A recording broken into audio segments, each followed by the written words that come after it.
नमस्कार बच्चों, मैं हूँ पूनम भारद्वाज। वैदिक हिंदी चैनल में आपका हार्दिक स्वागत है। आइए आज सूरदास के पद के बारे में क्लास 10 के क्षितिज से पढ़ाती हूँ। हिंदी साहित्य में सगुण भक्ति धारा के वात्सल्य रस के सम्राट कहे जाने वाले महाकवि सूरदास का जन्म 1478 ईस्वी में एक मान्यता के अनुसार मथुरा के निकट रोहनकता या रेणुका क्षेत्र में हुआ था, जबकि दूसरी मान्यता के अनुसार इनका जन्म दिल्ली के पास सिंही नामक स्थान पर हुआ था।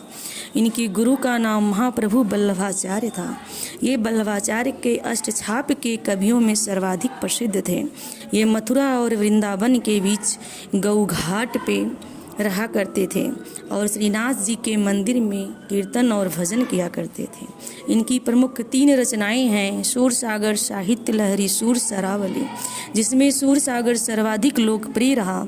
महाकवि सूरदास वात्सल्य रस के साथ साथ श्रृंगार रस के भी कवि थे। इन्होंने कृष्ण गोपियों का प्रेम सहज मानवीय प्रेम की प्रतिष्ठा से किया। सूर ने प्रेम की गौरवगाथा के माध्यम से सामान्य मनुष्यों को हीनता बोध से मुक्त किया, उनमें जीने का ललक पैदा किया। उनकी कविता में ब्रज का निखरा हुआ रूप चली आ रही लोकगीतों की परंपरा की श्रेष्ठ कड़ी है। इनके बारे में आचार्य रामचंद्र शुक्ल जी ने भी लिखा है। श्रृंगार और वात्सल्य के क्षेत्र में जहाँ तक उनकी दृष्टि जाती है और किसी की वहाँ तक नहीं जाती है। 1583 ईस्वी में पारसौली में इनका देहांत हो गया था। आइए इनके पद को पढ़ते हैं व्याख्या सहित। उद्धव तुम हो अति बड़े भागी, अपिरस रहत स्नेह तगाते, नाहिन मन अनुरागी। पुरई निपात रहत जल भीतर, तारस देह न दागी। ज्यों जल माहे तेल की गागरी, बूद न ता क्यों लागी।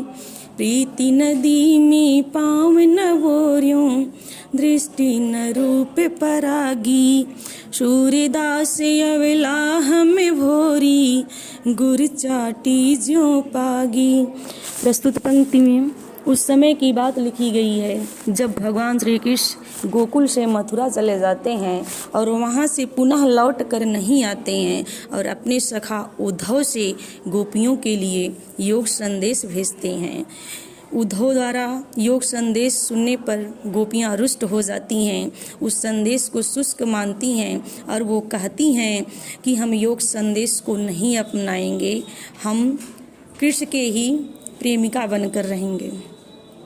तो उस पर जो है उनके प्रति गोपियाँ प्रति उत्तर देती हैं कि उद्धव हो अति बड़भागी। हे उद्धव, आप तो बहुत ही भाग्यवान हैं। हे उद्धव, आप तो सचमुच ही बहुत भाग्यवान हैं। अपरस रहत स्नेह तगा तैन नाहिन मन अनुरागी। अपरस का मतलब अछूता, स्नेह का मतलब प्रेम, तगा का मतलब बंधन होता है। नाहिन अनुरागी, नहीं, अनुराग माने प्रेम है। कहती हैं कि हे उद्धव, आप तो कृष्ण के सानिध्य में रहते हुए भी कृष्ण के प्रेम रूपी बंधन से अछूते हैं, मुक्त हैं, और ना ही आप किसी के प्रेम में अनुराग रखते हैं, ना ही आप किसी के प्रेम में आसक्त हैं। पुरई निपात रहत जल भीतर, तारस देह न तागी। उदाहरण देती हैं, कहती हैं जिस तरह पुरैन माने कमल, पात माने पत्ता, जिस तरह कमल का पत्ता जल के अंदर रहते हुए भी वह जल से अछूता रहता है, जल का एक भी बूंद उसके पत्ते पर नहीं लगता है, उसके शरीर पर नहीं लगता है। जिस प्रकार ज्यों जल माह तेल की गागरी, बूंद न ताक्यो लागी।